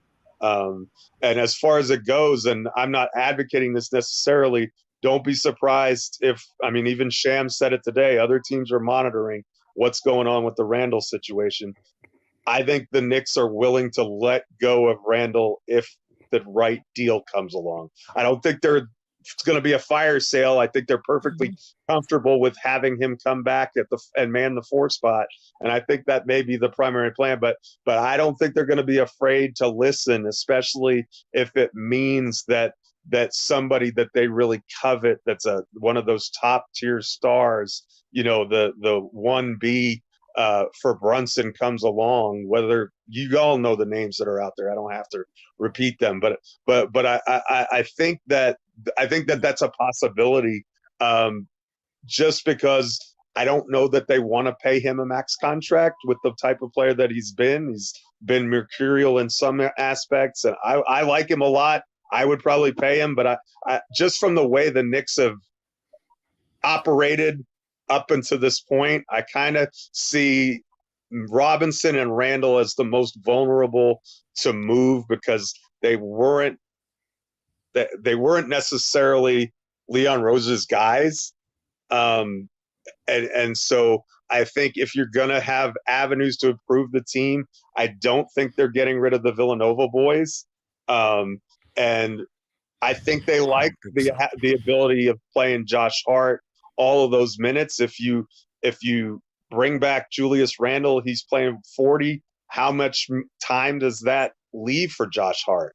Is he, if he's backing up the 3 and the 4 spot solely, that's not a ton of minutes, right? And so I don't know that I think that they've seen that the Josh Hart at the 4 kind of works for them in a lot of ways, and as good as he's been, especially when he's been healthy, I think that puts it in their mind at least to explore the possibility of what can we get if we move on from Julius. And if the right deal isn't there that improves the roster, they're gonna keep him. I firmly believe that, but I think they're going to explore the option, and I think other teams are going to be looking at that part of it too. Maybe we can get Julius. Like, if we can't keep XYZ player, is Julius Randle a pretty good consolation prize given what he can provide statistically and who he's been the last couple of years? And I think the answer to that is probably yes. So,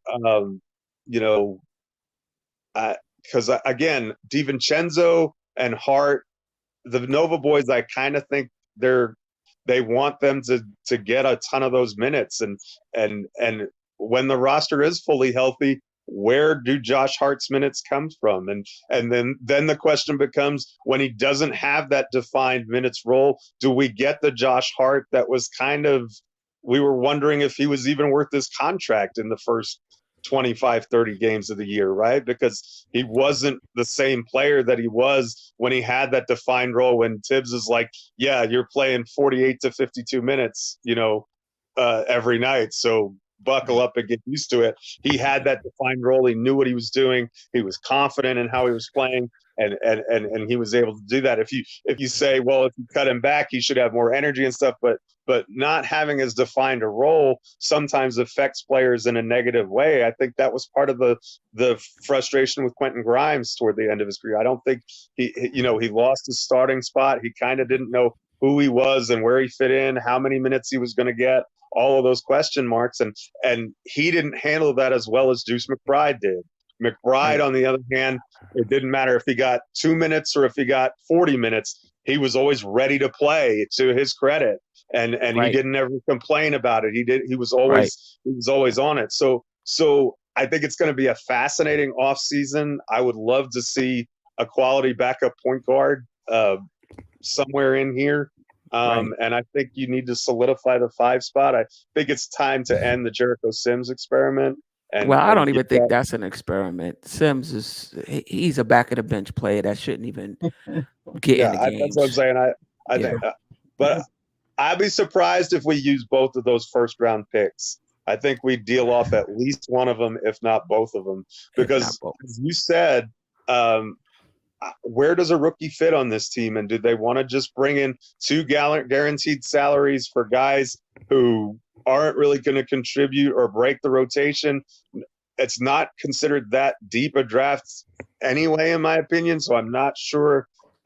There's a guy like Kolek. I kind of feel like he has some potential, but don't mean to cut I you don't off, know Jeff. enough. I'm not as up on the draft as Shuttle is. So I would love to hear his opinions on who he thinks would be good in those 2 spots. But that's what I think about what's coming up. Okay, awesome. I will say real quick about Josh Hart. If you back him up at 3 and 4, if he's the backup 3 and the backup 4, he'll get his minutes. But that means Precious Achua probably is not back. Lady in the Shot, or was it DJ Shuttle? No, it's Lady. Okay. Yeah, I think I'll be brief. I think OG resigns for sure because of the impact and the value that he brings to this team. It's very high. And the numbers and the stats show when OG's playing on the floor, the Knicks are a lot more successful. Even despite the injuries that he's sustained. And the Knicks knew that before bringing him here. I think the question comes in, like you just mentioned, with Precious Achua. Not sure if they're going to run it back and bring him back along. I do like him defensively, but I think sometimes he has this very lackadaisical sense, kind of like how you said I'm very smooth on a podcast. That's Precious. Very laid back and chill vibes. And then I think as far as Bogdanovich and Burks, I don't see the Knicks bringing back Burks. Bogdanovich, I'm not really sure. And the only reason why I say that for the both of them is because I feel like I said at the beginning of this episode, the Knicks already have enough role players. Like you already have enough guys who you could shoot. You have Deuce who's a catch and shoot. You have Devo who's a catch and shoot player. Josh Hart, when he doesn't hesitate, he can shoot the 3. He can, take it to the basket. I just think that right now, I agree. I think that we need a backup point guard position, someone who could help out and bring up the ball. And that way we don't have to worry about when Brunson goes to the bench, we lose a lead or we go down and then Tibbs has to rush and put him back in. And I think that we need some kind of other big who can give you some kind of scoring. Even if it's not a 5, it's another backup power forward behind Randle who can give you points and scoring. I think the Knicks are missing those key points, but I think that Hartenstein, I agree with Jeff. I don't think Hartenstein can command a lot of money just because while Hartenstein, he gives you nice passing, he can be there great defensively. I thought there was times where Mitch outshined him defensively. Do I think Mitch should be coming back on the team? No. But then Jeff brings up a great point. Who's going to want him? He's so injury prone. So are we stuck with it? But I think that Hartenstein, yes, he can knock down the free throws. He can give you the passing. He can give you blocks. But, sometimes defensively, I was questioning what he was doing. Embiid had his way over him. Turner had his way. Siakam had his way over him. So I think that's something that he needs to work on in this offseason. Deuce McBride, I think he needs to develop and work on his game as much, which I'm not holding him because he's still in that developmental phase, and he's going to get better. But I think that as far as bigs, I think that's something that the Knicks really have to figure out what they're going to want to do in the offseason as far as you pay Hartenstein do you keep Mitchell Robinson or do you find someone else? Because Mitch is a liability right now, being so injury prone. And the Knicks have done a great job the past few years staying away from players who are very injury prone players. I don't blame Randall because Randall's injuries were different whereas he's had dirty players who's injured him. It's not like he sustained it on, he tweaked an ankle or whatever. He fell down on the floor. So his injuries are different. But Right. and I think like you guys were saying with Randall, I do see the Knicks keeping Randall, but I agree that if a better deal comes along, I think that the Knicks should pursue it. Wow. Yeah. Wow. I don't Yeah. understand um, the Randall stuff because this is the thing for me. Whoever you bring in better be bona fide and have some gravity. Absolutely. You can't be trading Randall for role players. Um, Even if, like, for example, I like Brunson, like just Booker, for example. I'm not saying I want Booker or nothing, but I like Brunson, Booker, and Randall. I Yeah. don't know how I feel about Brunson and Booker and Josh Hart at the Mhm. four, backed up by pressure. You understand what I'm saying? Like, I'm not sure unless the OG we saw in Game 3. That's him. Now, if the OG we saw in Game 3, if that's going to be him going forward, then I'm okay with Brunson, Booker, and OG, for example. But let's not underestimate the gravity that Randall has. You have to pay attention to him. And that opens up a lot for other players. And if we don't have that player, Book and Brunson, they're going to have to get it on their own. So it's going to be interesting to see. Randall is back CAA. So let's just see if they Kiss and I, made up. right. I'm not saying he's untouchable, but Randall I felt is what we needed. Even a Randall, even a 3 turnover Randall. we could have used him in these playoffs. Agreed. Even a Randall at 16 and 8. you know, we could have used him, but I think money is an issue too because the way this salary cap is, the way the CBA is, your max players better be max players.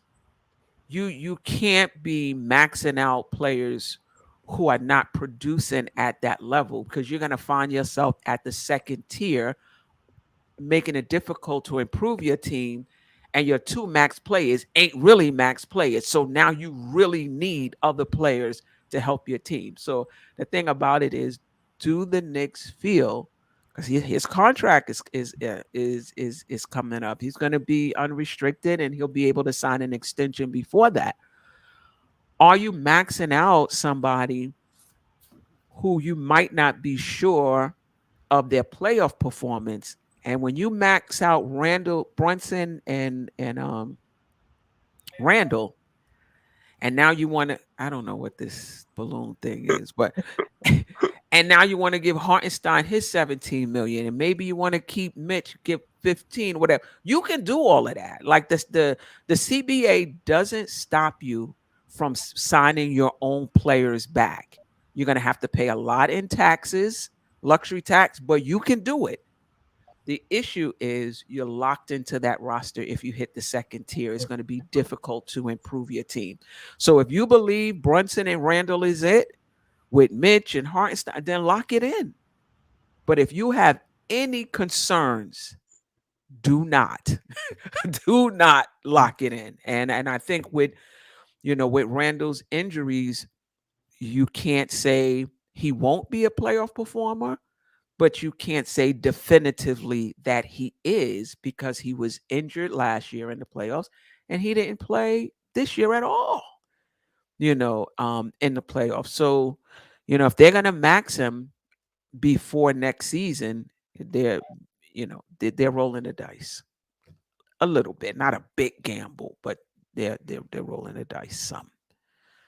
Um, any other Shuttle? Did you want to add or? This off season, there's a lot riding on this off season because now it's one thing when you were not a playoff team. Now you've been to the second round, back-to-back seasons.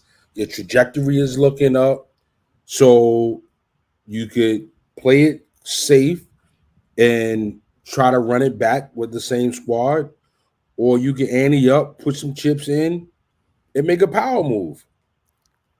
And that's what this offseason is really truly all about. Will the management continue to be methodical and really strategic with their moves, or will they pull the trigger on something big, man? Like, yeah, I feel like the cards look like Randle's gonna stay.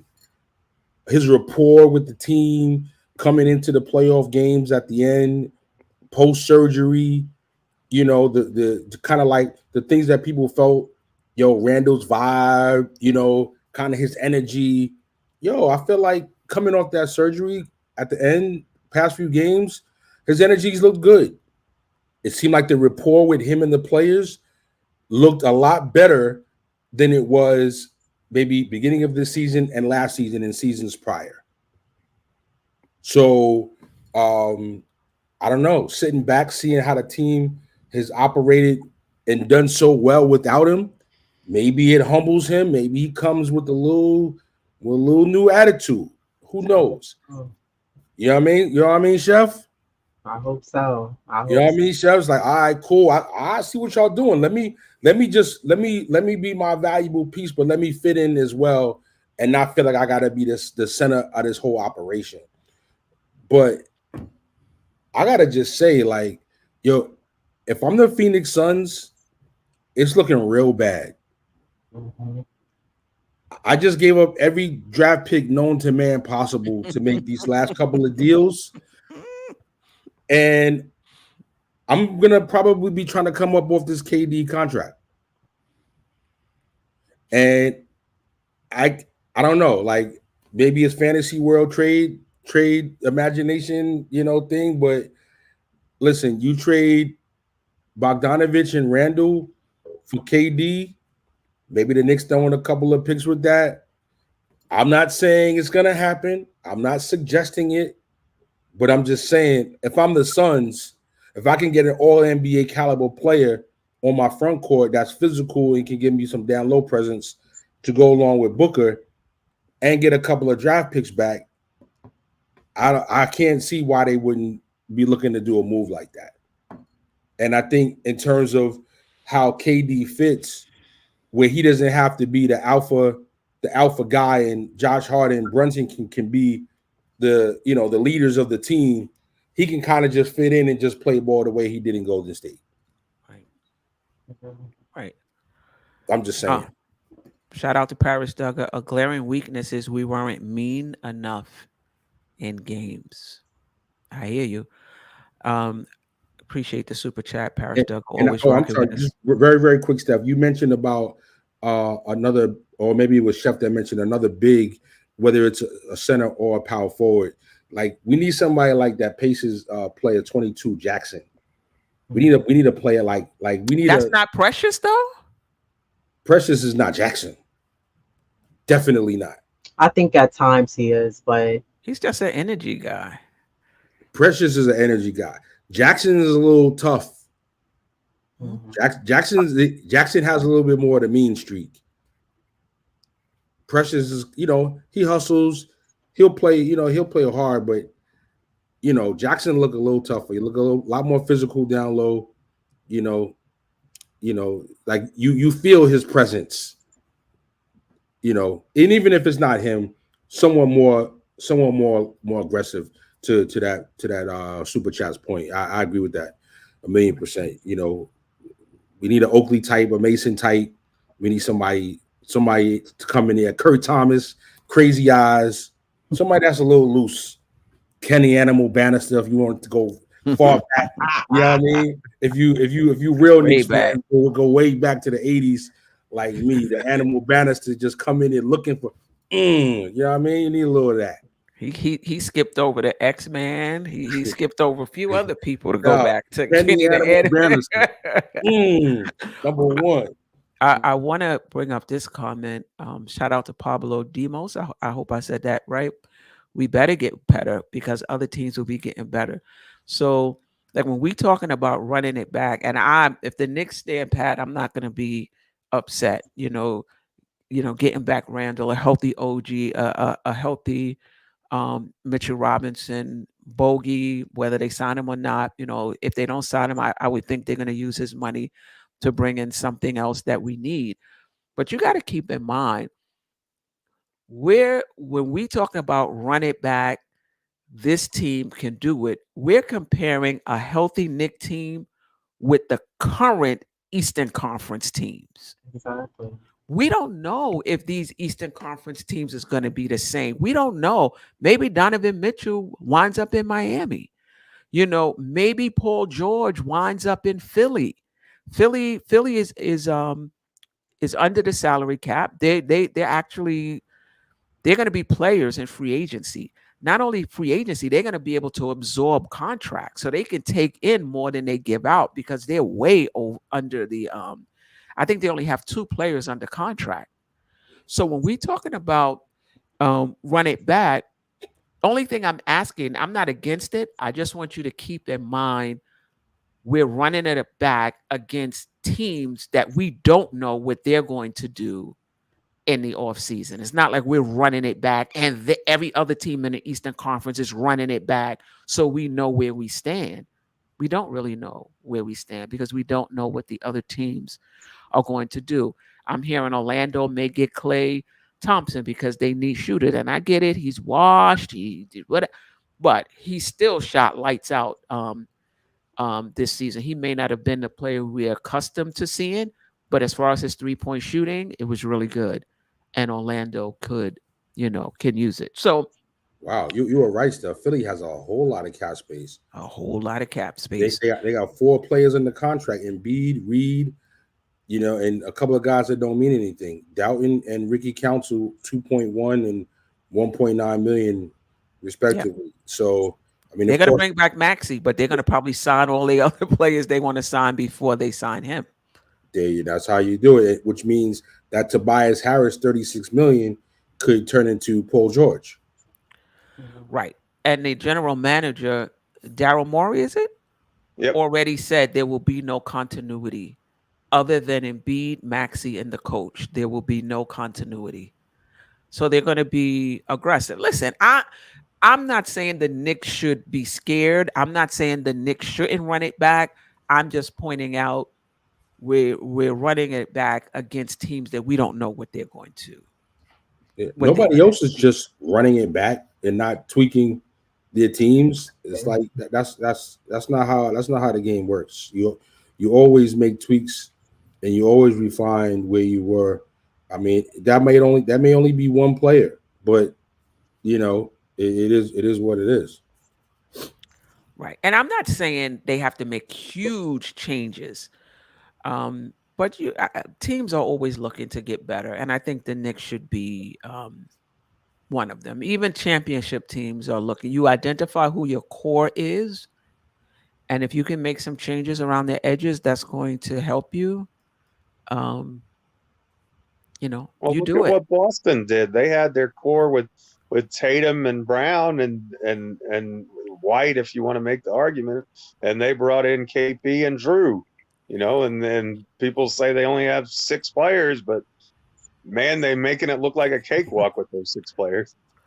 Yeah, and to your point, Jeff, you got to have 2-way players. I think that hurt us too. Having Sims, who was a 1-way player, having Precious, who was a 1-way player, Mitch, when he was in there, a 1-way player. Though I will say, Mitch, though, you got it. That's not the same as a Precious and Sims, who are severely limited, even in terms of offensive rebounds.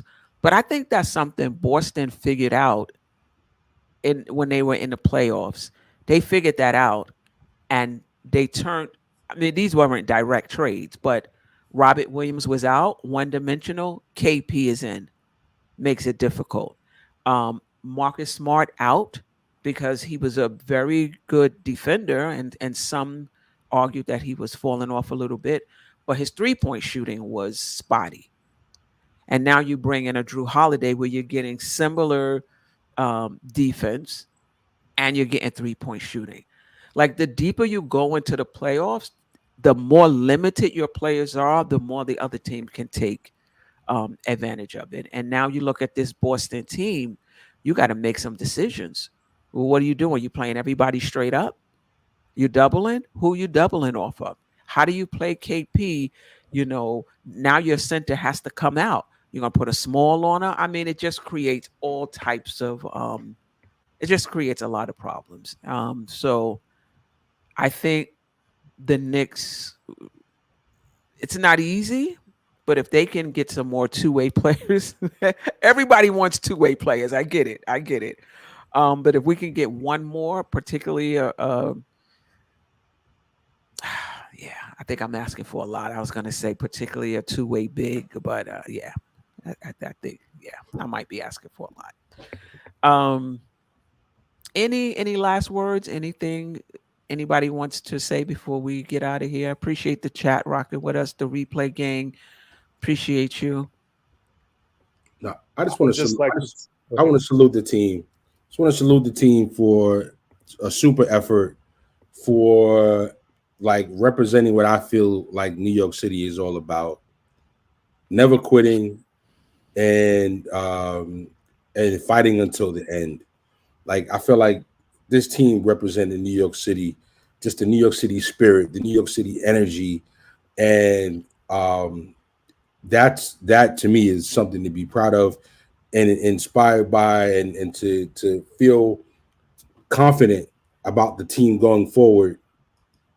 Like this team now is built for long-term success, and for so long it's been long-term, futile, play. And now we're set up where we're looking at, like you mentioned earlier, Patrick Ewing Knicks, like second round, like that was kind of like the floor. And I feel like that's where the team is at now. And if we're gonna play hard and have these type of, representation of New York City players out there getting us at minimum to the second round, I could feel confident and proud watching this team and watching the games and feeling like, we in it to win it. Right. So, kudos to everybody from the front office to the 15th man. I want to echo that sentiment, Shuttle, and take it a step further. That I've seen more successful Knicks seasons than this one in terms of how far we've gotten in the playoffs. But I don't think I've ever had more fun with a Knicks team than I have with this one, because not only do I get to watch them and follow them, and not only is Jalen Brunson every point guard dream that we've all had in our heads for the last 30 plus years, but to be able to share it with this community and this panel and all those others in the NBK family and the content creators, and it just makes it so much more special. At least to me, it just enhances the experience by so much. So shout out to the chat, shout out to Lady and the Chef and Two Knicks Chicks for all that you do. Shout out to you, DJ Shuttle, and Staffadon and Ajay and Jarrell and Sim and Tony and of course Queen. I wouldn't even be here doing this without you. So I salute to you and respect to you. But this has been the most fun Knicks season I've had in a quarter century, and that's pretty awesome. Yeah. Any last words, Lady in the Chef? Yeah, I just think shout out to the Knicks for keeping their heads held high and fighting the entire season. And look, let's get better. Let's work on running it back next year in whatever capacity that may be and whatever players that may be. And let's bring a championship here. We've been waiting long enough. Let's make it happen next season. You're there. You've proven you can make the playoffs. Let's do what we need to do so we can get further next year and bring that championship home. Chef not settling. She said, let's go. Amen. Preach, sister. Preach. Yeah, I mean, to me, this team is a Eastern Conference finalist team, at least this for this year. Let's see what the other teams do and how we how we stack up. But kudos to the Knicks, man. Kudos to the front office. Kudos to Tom Thibodeau. Um, this was an incredible season, and I'm with you, Jeff. I loved watching every game. I loved, being on the Queen's Court, being on Dope Soul Sports Talk, the weekly show, doing pop-up shows, just a great watch parties, um, texting Ajay, DJ Shuttle during the game, being in the chat, Jeff depressing us. Oh, it's over in the second quarter. It's a wrap, folks. It's a wrap. It's just fun. Um, you know, um, Being in this community, Lady in the Chef, Two Knicks Chicks, Diva Locks, just to see them coming up, seeing more females in this space is just a beautiful thing to see. So I'm looking forward to the Knicks next season. I'm looking forward to what the content creators are going to put out, between now and the next season.